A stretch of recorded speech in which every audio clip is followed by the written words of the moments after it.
Hello mga katumbok. Yan, shout out po kay Boss Cyrus. Sabi niya kasi, Idol, gawa ka ulit ng content. Ubusin mo yung 10 bola. Tapos sabihin mo kung ano yung nasa isip mo. Ball in hand after the break. So ito Boss Cyrus, pag-ibigyan kita. Sarguin na natin. Yan, soft break lang. Ball in hand natin, boss, ha? Yan. Titingnan mo yung posisyon ng mga bola. Ball in hand ka naman kung ano yung magiging key shot para maubos mo yung bola. Kasi may mga mahirap na posisyon dyan.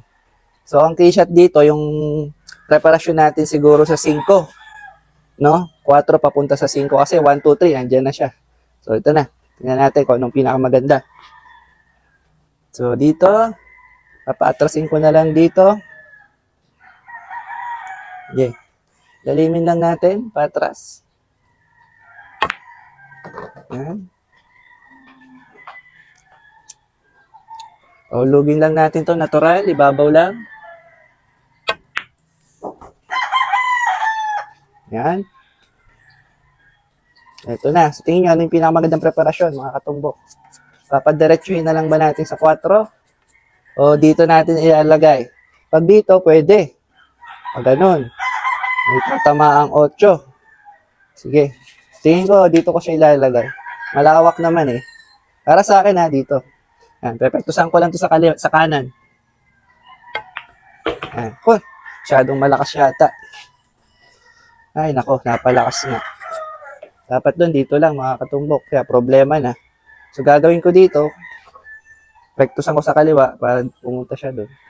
Wala, no choice ako eh. Pwede sana pabalik, pero dito na lang ako. Palulusutin ko doon. Pekto sa kaliwa. Yun. Naku, tinamaan pa. Yun. Swerte. Tawag doon, hula. Hula hoops. Pero kung hindi tumama sa 7, maganda na rin. Patras. Yan. So, tulak na lang kaysa patrasin mo para iwas tapyok. Yan, kayang-kaya nyo na ito, mga katumbok. Babaw lang, manipis.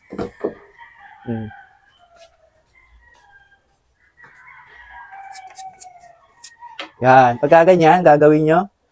Pag kinurida mo yan, pwedeng tamaan pa yung G's. So, patrasin mo na lang. Pectus, kanan, ilalim. Yan. Patras, pabanda. Oh, hina na naman. Hina talaga ng tira natin. Yan, paulog na lang to, ibabaw. Isa pa. Ulitin natin, boss. At napakapangit ng ubos natin. Hula-hula. Hula hoops. Yan. Importante, boss.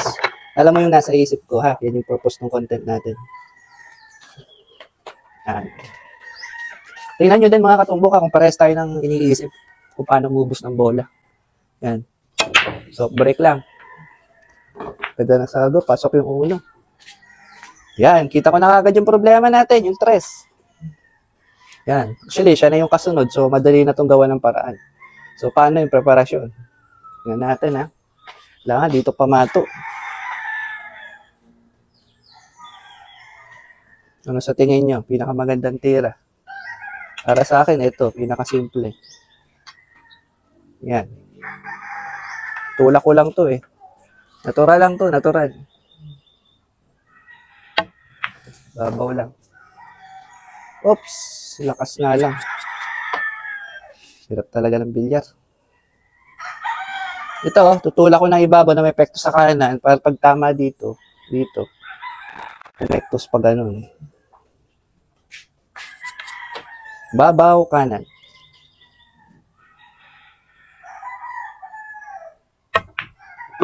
Yun. Oops, lakas na naman. Ayan, pwede na. So, yan. Wala tayong problema dito. Tampalin na lang natin to. Yan, tampal.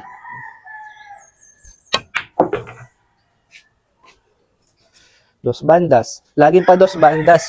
Yan, pekto sa kanan. Babaw. Para walang bitin, laging pa dos bandas. Yan. Ito. Ay, mga ganyan tira, pagka maalam ka na tumira ng kontra, pwede mo siyang itulak. Konting-konting kontra lang, tapos pwede mo rin siyang paikutin. Nasa sa inyo na.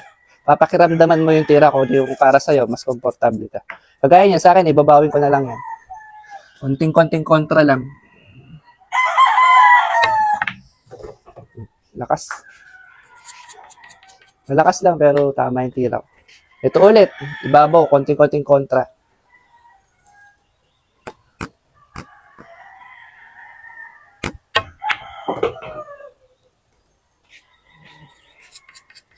Ito naman, dead ball. Ilalimin natin siya na madiin, mahina lang. Yan. Ito, pwede ko siyang higitin dito. Iba, yun ang ginagawa para siguradong pasok yung 9. Pwede ko rin pabalikin na lang siya dito. Ano sa tingin nyo? Pabalikin na lang natin para simple.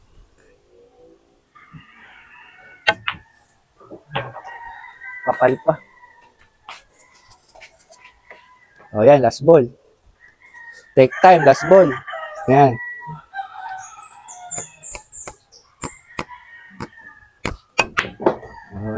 So yun, next time ulit, Boss Cyrus. Sana po kahit papaano may natutunan ka kung ano yung nasa isip ko, no?